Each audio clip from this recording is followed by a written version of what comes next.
الحمد لله نحمده ونستعينه ونستغفره ونتوكل عليه ونعوذ بالله من شرور أنفسنا ومن سيئات أعمالنا من يهده الله فلا مضل له ومن يضلل فلا هادي له وأشهد أن لا إله إلا الله وحده لا شريك له وأشهد أن سيدنا ونبينا ومولانا محمد عبده ورسوله صلى الله تعالى عليه وعلى آله وأصحابه وبارك وسلم. أما بعد،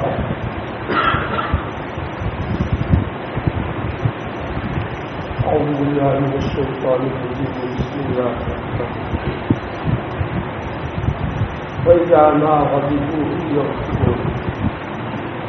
فقال الله تبارك وتعالى: الكاظمين الغيظ والعافين عن الناس والله قابل احترام علماء کرام اور میرے پیارے ایمانی بھائیوں، آج کی مجلس کا موضوع بہت ہی اہم ہے. انسان کے اندر اللہ رب العزت نے دو چیزیں ایسی رکھی ہے کہ جس کی وجہ سے بہت سارے گناہ ہو جاتے ہیں، اور ان کو رکھنے کی ضرورت بھی تھی. اگر ان کو صحیح جگہ پر استعمال کرے تو گناہ نہیں، غلط جگہ استعمال کرنے کی وجہ سے گناہ ہوتا ہے. تو دو چیزیں کیا ہے؟ ایک تو غصہ کرنا اور دوسرا اپنی خواہش پوری کرنا.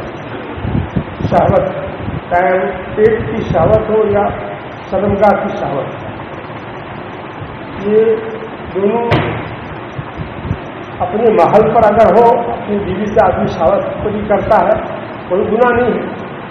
اور غلط جگہ آدمی اپنی شہوت پوری کرے گا، زناکار، بدکار، لوٹی، نواسط کرنے والا، استمنا بریت کرنے والا، اپنے ہاتھ سے اپنی خواہش پوری کرنے والا، پتہ نہیں کیسے کیسے گناہ ہو میں وہ مبتلا ہوگا. حدیث شریف میں ہے: ناقض ید ملعون، اپنے ہاتھ سے نکاح کرنے والا ملعون، ہاتھ کی بیوی بنا رکھا. تو یہ جو ہے حرام ہے. تو ایسے گناہ بھی ہو جاتے ہیں جس کو آدمی معلوم علم نہ ہونے کی وجہ سے گناہ ہی نہیں کیا. بہرحال آج شہوت کے موضوع پر بات نہیں کرنا ہے. پہلی بات یعنی غصہ، اس موضوع پر بات کرنا ہے. اس لیے کہ عام طور پر لوگ کوئی آ کر اپنا حال بیان کرتے ہیں تو مجھے غصہ بہت آتا ہے، بات بات میں غصہ آتا ہے. یہ عام طور پر لوگ اپنے احوال تنہائی میں جو بیان کرتے ہیں، اس سے اندازہ ہوتا ہے کہ یہ مرض اتنا عام ہے، خصوصاً اس زمانے میں. اس کی وجہ سے بہت سارے گناہ ہو جاتے ہیں. اس لیے بعض صوفیاء کرام نے، بعض اللہ والوں نے غصہ کو ام الامراض لکھا، تمام بیماریوں کی ماں ہے. یعنی غصہ خود ایک رذیل اور بری عادت ہے، گناہ کا کام ہے.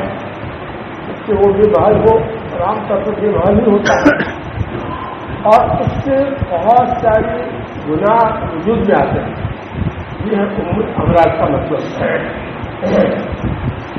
جب آدمی کو غصہ آتا ہے تو زبان غلط چلتی ہے، گالیاں دیتا ہے، زبان سے کسی کو تانا دیتا ہے، اور آگے اور غصہ بڑھتا ہے تو ہاتھ چلا کر اس کی پٹائی کر دیتا ہے. چاہے اپنا شاگرد ہو یا اپنا جانور ہو یا نوکر ہو، اس کے اوپر آدمی اپنا غصے میں ہاتھ چلا کر کے سب ظلم کر بیٹھتا ہے. جاتی ہو جاتی ہے، قابو میں نہیں رہتا ہے، آدمی اعتدال پر نہیں رہتا ہے. اس طرح غصہ وہی کرے گا جس کے دل میں اپنی بڑائی ہوگی. جس پر غصہ کر رہا ہے اس کو اپنے سے کمتر سمجھ رہا ہوگا،